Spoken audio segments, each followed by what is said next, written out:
大家好，很高兴又到了我们一起学习广论的时间。这一周大家过得还好吧？今天我们会继续学习奢摩他。之前我们有学到呢6个科判中的第3个科判，还记得吧？第3个科判是什么呢？就是止观的自性，也就是呢止观的体性。前面宗大师引了几部经来解释止观的体性，还记得吗？有解深密经、宝云经、经庄严论为依据，然后清晰地解释了止观的体性。今天呢，我们就再往下学。请大家翻开广论339页第6行。看原文，菩萨地亦云：于离言说为是为义，所缘境中，即心令住，离诸细论。离心扰乱，想作意故，于诸所缘而作圣解。于诸定向令心内住安住，广说乃至一去等持，是名奢摩他。这个菩萨地呢，是出自于瑜伽师地论本地分中的一地。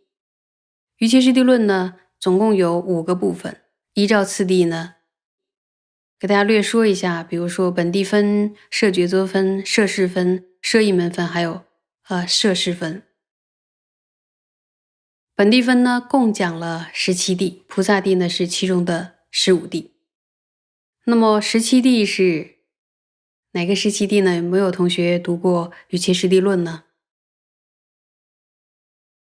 比如说50身相应地、异地，然后接着是有寻有四地、无寻为四地、无寻无四地。第6，三摩细多地。第7呢，非三摩细多地。然后第8，有心地。第9，无心地。然后10，闻所成地。11，思所成地。12呢，是修所成地。然后13、14、15分别是声闻地、独觉地、菩萨地。然后16、17呢是有余一地。第17地是无余一地。菩萨地呢是其中的第15地。接下来我们就看原文。菩萨地说呢，于离言说为是为义，所缘境中即心令住。那么这句话呢，在四家合注里边，巴首尊者对于菩萨地这段经文呢就有解释。大家对巴首尊者有没有了解？根据记载呢，这位尊者前世曾经是科主杰大师的弟弟，他呢依止宗喀巴大师和科主杰大师，精通诸大经论，是第6任的甘丹赤巴。由于他曾经住息在巴首伦珠德清寺，然后广做讲修的事业，所以被称为巴首尊者。然后这位大善知识具有科主杰大师的耳传教授，还有文殊海大师的耳传教授，所以是耳传教授传承中非常重要的一位传承祖师。然后他把耳传教授传给了法金刚，法金刚再传给谁了？著名的温萨巴。然后之后就形成了非常有名的温萨耳传。温萨巴就传给了佛智大师，佛智大师听过吧？就造了35佛忏。过去我们曾经学过一轮，然后希望大家呢也能够常常的复习。那么我们再回到菩萨地的这段文，巴首尊者解释说，唯识，这里边的唯识，唯识是什么意思呢？就是纯粹的识唯，就差别识，那就是特点的意思。那么唯义是什么呢？就是纯粹的内涵的体性。如果举个例子的话呢，比如说瓶子，瓶子是唯识还是唯义呢？瓶子是唯识。然后能装水的大釜器皿就是内涵的体性。这是仁波切曾经举例子。教典中呢，将空性的体性称为不可言说，也就是呢离言说。离言说为是，就是以空性为差别的事物，也就是具有空性这个差别法的事物。换句话说呢，就是具有空性的这个特点的事物。那么什么法具有空性的特点呢？大家可以举出例子吗？不存在的法会不会具有空性的特点呢？应该是没办法说，只要是存在的事物都具有空性的特点。那么对于远离言说、不可言说的纯粹的事物与纯粹的意涵，刚才我们讲了，要做什么呢？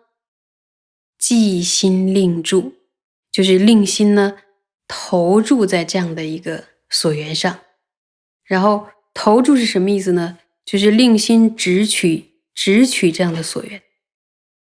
然后接着呢就离诸细论，然后离心扰乱想作意，故作意呢远离一切细论，远离一切散乱心的这种想。细论作何解释呢？就是指差别等种种散乱，或者说呢分别观察的细论。那么远离细论就是呢安住在纯粹的事物与纯粹的内涵上。意涵呢安住在这个意涵上，不会延伸到更多的差别，或者呢不会分别观察。仁波切曾经解释说，离诸细论呢就是不进行这个法的个别特色的这个观察。因为如果进行抉择观察的话，那就是这里边所说的细论了。因为它要求我们寂心令住，离诸细论。那么离心扰乱呢，就是指远离沉掉所导致的散乱心。然后呢，要作意这样的想，就是我的心要离开沉，离开掉这样的散乱，要作意。那么这个想，这里边说的这个想，具有什么样的特点呢？就是离诸细论，离心扰乱，对吧？然后要作意离诸细论，离心扰乱的想，使心处于一种离细论、离扰乱的这种状态，就是让心处在一种这样的一个状态之中。这个状态呢，远离了差别等种种散乱，好分别观察的这个细论也远离了，而且还要远离沉掉所导致的这个散乱。所以他对这个直取所缘之后的这个心的状态，用几个离呀？离诸细论，离心扰乱想作意，然后还要什么？就是于唯识唯义所缘境中寂心令住。所以他呢标示出对这个心的这种状态的一种描述，应该是非常精准的描述。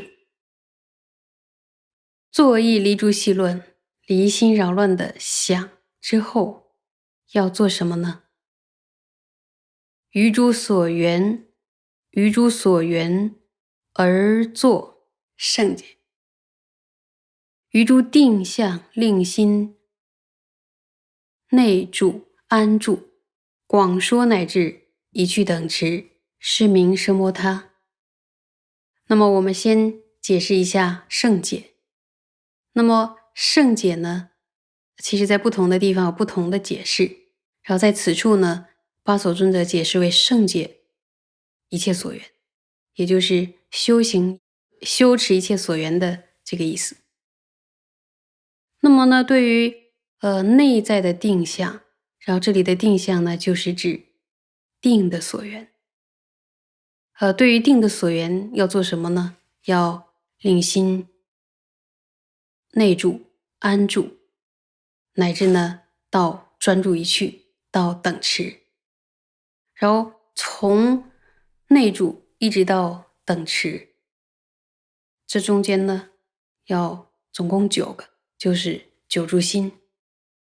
那么9住心在后面的奢摩他的部分我们就会学到，大概就是内住、续住、安住，然后静住、调顺、寂静、最极寂静、专注一去，最后的就是等持，也可以译为平等住。就是关于第9住心呢，玄奘大师在菩萨地里的这段经文里边翻译为等持，广论后面的就讲到9住心的时候，尊法师翻译为平等住。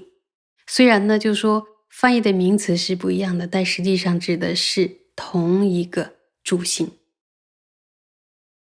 那么接着呢说要圣解所缘，这个圣解二字呢，刚才讲过，八祖尊者解释为修持，圣解所缘呢就是修持所缘。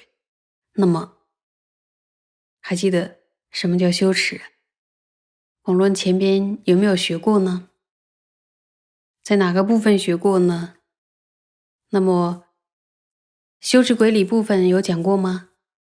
然后宗大师有对修是怎么定义的？是不是数数串习呢？大家可以想一想。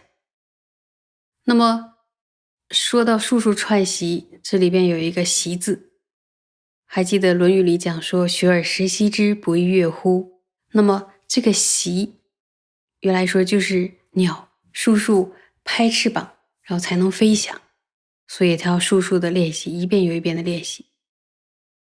对于这个数数的练习，一遍一遍的练习呢，大家有学过一些什么，都会有这样的一个经验。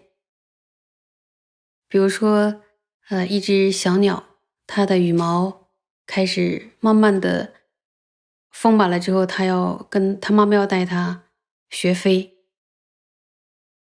我曾经非常近的观察过一只学飞的小鸟，其实它一开始它根本是飞不了多久的，然后飞出来之后呢，它就会掉在地上。我曾经看过有一窝的小鸟，当时有一个胖嘟嘟的一只鸟，它的兄弟姐妹都飞走了，它还在附近的草丛里边蹲着，因为它飞不回去，它那个就是铁杆上的那个他父母为他搭的那个窝，它飞不回去了，因为它练飞它掉下来，所以它就在草丛里边蹲着。然后天快黑的时候，你就看到有一个圆乎乎的一个小头缩在那个草丛里边，那就是那只小鸟。当时呢，我会看到说他爸爸妈妈会不会回来找他，然后后来发现呢，父母亲还是回来找他，然后陪着他，结果又比其他的兄弟姐妹多练了好几天，但是终于有一天看到他展翅飞翔，飞到天空去了。对于我们修定来说呢，就是有了定的所缘之后，我们叫修9住心。那么修9住心呢，就是要经过数数的练习，一遍又一遍练习。这种过程呢是必不可少的。然后我们在这种训练之中呢，要磨练自己的心性、耐心，还有沿着教典修行的这种纯度，要依着传承的教授修行。所以呢，不用把修定想成天上的云朵，怎么样也追不上。因为呢，这本论就是给想要修定的人写的。修定是为了做什么呢？就是要去证得空性啊。为什么证得空性呢？了脱生死啊。